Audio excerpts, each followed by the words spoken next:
हरे कृष्णा प्रभु जी, हरे कृष्णा माता जी। सर्दी काफ़ी ज़्यादा कम हो चुका है और मुझे लगता है कि सर्दी कम हुआ है तो टॉपिक भी खतरनाक होना चाहिए, इसलिए मैंने ये टॉपिक चुना कि भगवान हमारी परीक्षा कब लेते हैं। मैक्सिमम जो अभक्त होते हैं, नास्तिक होते हैं या एकदम भक्ति में चिंदी होते हैं, वो लोग बोलते हैं ज़्यादा भक्ति मत करो, ज़्यादा कृष्ण भक्ति में डीप मत जाओ। भगवान परीक्षा लेना शुरू कर देते हैं। मैं सोचता था कि भगवान अगर परीक्षा ले रहे थे तो बहुत अच्छी बात है ना, कि अनंत ब्रह्मांडों को कंट्रोल करने वाले इतने बिजी भगवान को अनंत ब्रह्मांडों में एक ब्रह्मांड में से पृथ्वी में से कर्नाटक में से बागलकोट में रहने वाला चिंदी ऋषिकेश के ऊपर नजर पड़ा। Wow wow. तो भगवान परीक्षा लेते हैं तो ये तो बहुत ग्रेट बात है, लेकिन भगवान परीक्षा एग्जैक्टली कब लेते कब है, आज इसी के बारे में बात करेंगे। बहुत से लोग भक्ति में जो एकदम चिंदी लेवल पे होते हैं, उनके जीवन में जब दुख आती है ना तो क्या बोलते हैं, भगवान परीक्षा ले रहे हैं। उनसे भी चिंदी लोग क्या बोलते हैं, भगवान हमारे जिंदगी में पहले से ही थे, जिसकी वजह से हमारी जिंदगी में दुख आ रही है। मैं इनको चिंदी इसलिए बोल रहा हूँ, एक्चुअली चिंदी ही है, इनको कुछ ज्ञान नहीं है। तो आज हम इस बात को डिकोड करते हैं कि हमारे जीवन में दुख क्यों आती है और भगवान एक्चुअली परीक्षा कब लेते हैं। दुख क्यों आती है इसको हम ज़्यादा एक्सप्लेन नहीं करेंगे, क्योंकि उसके बारे में हमने बात किया है पिछले 15 दिन पहले, सुन लेना। लेकिन आज हम बात करने वाले हैं कि भगवान हमारी परीक्षा कब लेते हैं। जब एक व्यक्ति बिल्कुल भी भक्ति नहीं करता, ठीक है, यानी भक्ति में उसका बी भी नहीं है, इतना गिरा हुआ व्यक्ति है वो, ठीक है, जब इतना लो क्लास व्यक्ति रहता है तो उसके जीवन में दुख क्यों आती है, उसके खुद के कर्मों के वजह से। इस जन्म के, ना कि पिछले जन्म के पाप तो छोड़ ही दो, इस जन्म के ही उसके गलत डिसीजन की वजह से उसको दुख मिलता है, क्योंकि उसके अंदर ज्ञान नहीं है। अगर ज्ञान होता तो भक्ति में होता ना। ज्ञान नहीं है इसलिए मूर्ख है इसलिए गलत डिसीजन लेता है, गलत डिसीजन लेने की वजह से दुख आती है। तो एक व्यक्ति जो भक्ति नहीं करता उसके जीवन में तो भगवान का कुछ अंश ही नहीं है, वहां पर ना ही कुछ प्लानिंग है। उसके जीवन में केवल और केवल उसके खुद के इनडिसीजन, उसके खुद के गलत स्टेप्स उसके जीवन में दुख ला रहे होते हैं, ठीक है। उसके बाद जब एक व्यक्ति थोड़ा सा हल्का सा भक्ति में मुड़ता है, श्रद्धा लेवल में रहता है या साधु संग में लेवल में होता है, तो उसके जीवन में भी दुख आता ही है, वो भी नेक्स्ट लेवल का आता है, क्योंकि हमारे कर्मों की वजह से दुख आता ही है। तो सेकंड शुरू होता है हमारे पिछले कर्मों की वजह से, क्योंकि आप अभी ज्ञान मार्ग में हैं, आपको अब पता चलना शुरू हो गया धर्म क्या है अधर्म क्या है, तो आपने धर्म का रास्ता चुना, तो आप अब गलत डिसीजन नहीं ले रहे थे, यानी आपके डिसीजन की वजह से दुख नहीं मिल रहा। अब आपको दुख मिलेगा आपके कर्मों के वजह से, आपके प्रारब्ध की वजह से, ठीक है। तो जब आपने भक्ति करना शुरू कर दिया, आप धर्म के मार्ग में आ गए, आपकी वजह से दुख आना बंद हो गया, आपके कर्मों की वजह से दुख आना शुरू हो जाएगा। यानी आपके जीवन में जो दुख आ रही है, यानी आपके पिताजी मर गए, माता मर गई, या किसी का एक्सीडेंट हो गया, मनी लॉस हुआ, घर का लॉस हुआ, इज्जत गई, जो कुछ भी हो रहा है, that is all because of your प्रारब्ध, ठीक है। वो आपका प्रारब्ध है, आपके उन लोगों का प्रारब्ध है जिसकी वजह से भक्ति के शुरुआत में ऐसे दुख आते हैं। जरूरी नहीं है कि सबके जीवन में, हर एक का प्रारब्ध अलग अलग होता है। यानी अगर कोई सोचे कि मेरे पिताजी मर गए, यानी जो भक्ति में आएगा उसके पिताजी मरेंगे, ऐसा नहीं है, तो आपका प्रारब्ध है। एक व्यक्ति का एक्सीडेंट हुआ तो ये समझेगा कि जो भक्ति में आएगा उसका एक्सीडेंट होगा, नहीं, ये केवल आपका प्रारब्ध है। हर एक का प्रारब्ध अलग अलग होता है, हर एक के प्रारब्ध के अनुसार उनको अलग अलग दुख सुख मिलते रहता है, ठीक है। तो जब तक व्यक्ति अनर्थ निवृत्ति तक है, तब तक उसके प्रारब्ध ही उसके जीवन में दुख को ला रहे होते हैं। यानी जब तक आपका अनर्थ निवृत्ति खत्म नहीं होता, तब तक आपके जीवन में आपकी परीक्षा, आपके जीवन में दुख लाने का काम माया भी नहीं करती और ना ही कृष्ण करते। आपके जीवन में दुख लाने का काम, आपका परीक्षा लेने का काम आपके खुद प्रारब्ध ही कर रहे होते। तो अनर्थ निवृत्ति जब तक खत्म नहीं होता तब तक माया देखती ही नहीं है। तो अगर कोई व्यक्ति ये सोचे कि है यानी मेरे ऊपर अभी माया जी का नजर नहीं है, तब भी मैं माया में इतना डूबा क्यों हूं? क्योंकि तुमने माया को पकड़ा हुआ है, माया ने तुमको नहीं पकड़ा है। मैंने पिछले ऑडियो में भी यही कहा था, माया ने हमको नहीं पकड़ा है, हमने माया को पकड़ा हुआ है। We are interested in Maya, not in Krishna. ठीक है, इसके वजह से हमारे जीवन में दुख है।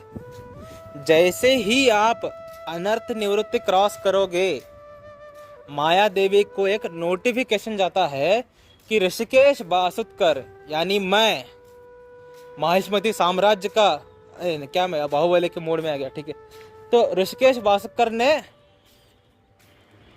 अनर्थ निवृत्ति क्रॉस कर दिया, ऐसा एक नोटिफिकेशन जाएगा माया देवी के पास। ठीक है, और जैसे ही माया देवी के पास ये नोटिफिकेशन बजेगा, तुरंत माया देवी की नजर मुझ पर गिर जाएगा। इसीलिए जो लोग अनर्थ निवृत्ति के बाद निष्ठा में आते हैं, उनके जो विकार हैं वो और ज्यादा स्ट्रांग हो गए ऐसा लगता है उनको। यानी उनको लग रहा था कि मैंने जो मेरा काम वासना है, सोचो एक व्यक्ति ने अनर्थ निवृत्ति तक 4 साल तक ब्रह्मचर्य पालन किया, मेरे जैसा मूर्ख व्यक्ति। ठीक है, 4 साल तक ब्रह्मचर्य पालन किया, अनर्थ निवृत्ति के बाद उसको जीवन में सुंदर लड़की आने शुरू हो जाएगी। ठीक है, यानी उसको गिराने के लिए अब माया अलग अलग खेल खेलना शुरू कर देगी अनर्थ निवृत्ति के बाद। तो माया की परीक्षा की शुरुआत होता है निष्ठा लेवल से। ठीक है, निष्ठा लेवल से माया देवी का परीक्षा फुल ऑन। अब आपको माया देवी ऐसे चाबुक मारेगी, ऐसे कोड़ों से धोएगी, अब आपका एक्चुअल परीक्षा शुरू होगा।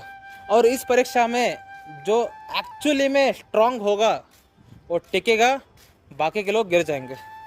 ठीक है, 100% गिरेंगे बाकी के लोग। तो कुछ लोगों के जीवन में माया देवी अनर्थ निवृत्ति की में भी शुरू कर सकती है, ऐसा नहीं है अनर्थ निवृत्ति में शुरू नहीं होगा, लेकिन मैक्सिमम निष्ठा लेवल से ही शुरू करेगी। अनर्थ निवृत्ति तक वो अपने एजेंट्स प्रारब्ध को ही भेजते रहेगी, आप संभालो इसको। जैसे अनर्थ निवृत्ति में सारे प्रारब्ध खत्म हो जाएंगे, माया देवी आ जाएगी फील्ड में और माया देवी आपकी परीक्षा लेना शुरू। आप कृष्ण के तरफ मुड़ना चाहते हैं, माया देवी ऐसे ऐसे आपको प्रलोभन देगी। आपको लग रहा था कि अब क्यों आ रही है, एक समय था मैं बहुत इच्छा रखता था।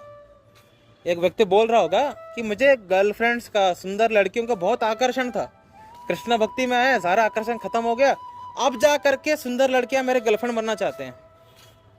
लेकिन अब तो वही समय है माया देवी का। माया देवी वही तो चाहती है कि अगर आप सच्चे भक्त हो तो लड़कियों को बोलोगे, माता जी मैं हैंडसम नहीं हूँ, मैं हैंडसम हंकी नहीं हूँ, हैंडसम हंकी मेरे श्री कृष्ण है, उनके तरफ अट्रैक्ट हो जाओ, वो ढकेल देगा उनको। लेकिन अगर जो व्यक्ति अच्छे से भक्ति नहीं कर रहा है, थोड़ा माया में इंटरेस्ट लेना शुरू कर देगा, तो गर्लफ्रेंड बनाएगा, भक्ति से गिर जाएगा। ठीक है, गर्लफ्रेंड की बात इसलिए कर रहा हूँ क्योंकि आपको गर्लफ्रेंड पसंद है इसलिए। ठीक है, हमको पसंद नहीं है, सार्कास्टिक में बोल रहा हूँ। ठीक है, तो बात यह है कि व्यक्ति के अंदर जो दबे हुए इच्छा थे भक्ति में आने से पहले या भक्ति के शुरुआत में, वो निष्ठा लेवल में जब माया की परीक्षा शुरू होगी आपको सब मिलना शुरू हो जाएगा। यानी हम चाहते हैं success, we want high money, we want reputation, लोग हमें जाने, लोग हमें इज्जत दे, लोग हमारे तारीफ करे, वाहवाही करे, ये सब आपको निष्ठा लेवल पर मिलना शुरू हो जाएगा। जो सच्चा भक्त होगा इग्नोर करके आगे बढ़ेगा, जो माया में फंसेगा, इसमें फंसा रह जाएगा और छोड़ देगा भक्ति, गिर जाएगा वो। ठीक है, ऐसा होता है। और निष्ठा अवस्था से आसक्ति की शुरुआत तक माया अपना खेल खेलती है। रुचि अवस्था के लोगों को तो माया फुल ऑन एक्शन मार रही होती है, क्योंकि रुचि अवस्था का कृष्ण भक्ति में रुचि आ चुका है तो ज़्यादा गिरता नहीं है। लेकिन निष्ठा के लेवल के व्यक्ति माया में डूब सकते हैं। ठीक है, तो रुचि अवस्था जैसे ही खत्म हो जाएगी, माया बोलेगी प्रभु ही इज नंबर 1 पर्सन, मेरा काम हो गया, अब मैं तुम्हारे तरफ भेज रही हूँ इसको। माया छोड़ देगी उसको। और जैसे ही आसक्ति आएगी, अब भगवान आएंगे फील्ड में परीक्षा लेने के लिए। ठीक है, जो नास्तिक लोग बोलते हैं डीप जानने से भगवान परीक्षा लेते हैं, यस नास्तिक लोग बिल्कुल सही बोल रहे हो, लेकिन कितना डीप? आसक्ति में आने के बाद। आसक्ति में आने के बाद भगवान की परीक्षा देखो दुख में नहीं होती। भगवान आपकी केवल निष्ठा देखना चाहते हैं, आपका केवल शरणागति देखना चाहते हैं, बस उसी के अनुसार भगवान अलग अलग प्लानिंग करते हैं। और भगवान की परीक्षा में फॉल डाउन कभी नहीं होता।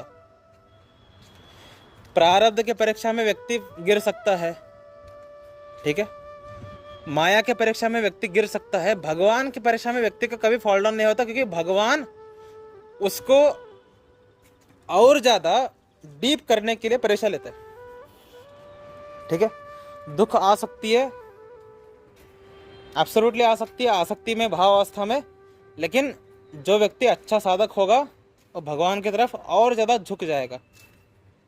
ठीक है, तो भगवान परीक्षा कब लेते हैं? आसक्ति के बाद, भाव अवस्था में। और भगवान की परीक्षा इतने जबरदस्त होते हैं, उन पर व्यक्ति शास्त्र लिख सकता है, इतने खतरनाक होते हैं। फॉर एग्जाम्पल, जब हमारे राधानाथ स्वामी महाराज आसक्ति के अवस्था में थे, तो उनको एवरी डे 3:30 बजे उठ करके, वो ऐसे प्लेस में थे जहां पर बर्फ जमती थी पानी के ऊपर, यानी पूरा पानी बर्फ से जमा हुआ है, ऐसा पानी में बर्फ को तोड़ करके, तो ठंड पानी में, इतना ठंडा पानी में नहा करके एवरी डे 3:30 बजे, सुबह बोल रहा हूँ मैं, जो बर्फ बना हुआ है उस तालाब को तोड़ करके उस पानी में नहा करके राधानाथ स्वामी महाराज 4 बजे मंगल आरती आते थे। हम घर में रहते हैं, हमारे घर में एसी है जहाँ पर एयर कंट्रोल्ड है, हमारे घर में गीजर लगा हुआ है, गर्म पानी आता है, तब भी हम इतने हरामी कि हम 6-7 बजे उठते हैं। राधानाथ स्वामी महाराज 3:30 बजे, उनका घर नहीं है, वो टेंट में रहते हैं, और कहाँ बर्फ जमा हुआ पानी को तोड़ करके उस पानी में नहा करके वो क्या करते हैं? कृष्ण की सेवा करते हैं। देखो, भगवान की परीक्षा ऐसी होती है, एक्सट्रीम, मतलब एक व्यक्ति कल्पना नहीं कर सकता उतना एक्सट्रीम पेन को भी व्यक्ति टॉलरेट कर लेता है भगवान की परीक्षा में, और ज्यादा डीप हो जाता है भगवान की परीक्षा में। आज Radhanath Swami Maharaj is in next level, कोई कल्पना नहीं कर सकता, उतने बड़े भक्त हैं, एब्सोल्युटली नित्य सिद्ध वैष्णव है, इसलिए उनके अंदर इतना पावर है सहने की। लेकिन हम बात करने की बात यह है कि भगवान की परीक्षा इतने ही जबरदस्त होते हैं। ठीक है, समझ पा रहे हो? ये तो मैंने एक एग्जांपल दिया, मेरे पास बहुत सारे एग्जांपल्स हैं, लेकिन ऑडियो लंबा हो जाएगा, इसलिए हम ज़्यादा एग्जांपल नहीं देंगे। तो बात यह है कि आसक्ति के अवस्था में भगवान आपकी परीक्षा लेंगे और ऐसा तोड़ेंगे ना आपका बचा हुआ अहंकार, बचा हुआ ईर्ष्या, और जो हल्का सा माया के अंदर अट्रैक्शन, बहुत माइन्यूट 1% 2% अट्रैक्शन जो है, पूरी तरीके से खत्म कर देंगे, और टोटल व्यक्ति शरणागत होकर के कृष्ण के चरणों में गिर करके ऐसा रोने लग जाएगा भावावस्था में। तब कृष्ण बोलेंगे आजा बेटा आजा, ओले ओले ओले, गले लगा लेंगे और आपको धाम को ले जाएंगे। ठीक है, तो ऐसा मत सोचो कि जीवन में दुख कभी खत्म हो जाएंगे। ये पृथ्वी क्या है? दुखालयम अशाश्वतम, यानी इसमें दुख बहुत है और सुख अशाश्वत है, सुख एकदम टेम्पररी है। तो आप अगर भाव अवस्था में भी आ जाओ, आप अगर आसक्ति में भी आ जाओ, आपके जीवन में कड़ाके का दुख रहने ही वाला है। लेकिन एक अच्छे साधक को उस दुख में 1% भी इंटरेस्ट नहीं है, और ना ही उस दुख से उसको कुछ फर्क पड़ने वाला है। लेकिन जो एक अच्छा साधक नहीं होगा, जो निष्ठावान नहीं होगा, वो उस दुख में ही फोकस कर रहा होगा। मेरे जीवन में दुख, मेरे जीवन में दुख, मेरे जीवन में दुख। अबे तेरे जीवन में कृष्ण भी है, फोकस ही नहीं है व्यक्ति का। ऐसे तो जितना आपका निष्ठा होगा, जितना आपका कृष्ण के लिए शरणागति होगी, आपकी परीक्षा प्रारब्ध ले, आपकी परीक्षा माया ले, या आपकी परीक्षा भगवान ले, आप सब परीक्षा में पास हो जाएंगे। तो सबसे पहला और इम्पोर्टेंट हमारे अंदर क्वालिटी क्या होनी चाहिए? शरणागति, सरेंडर। जितना आप सरेंडर्ड होंगे ना, माया आपका बाल भी बाका नहीं कर सकती।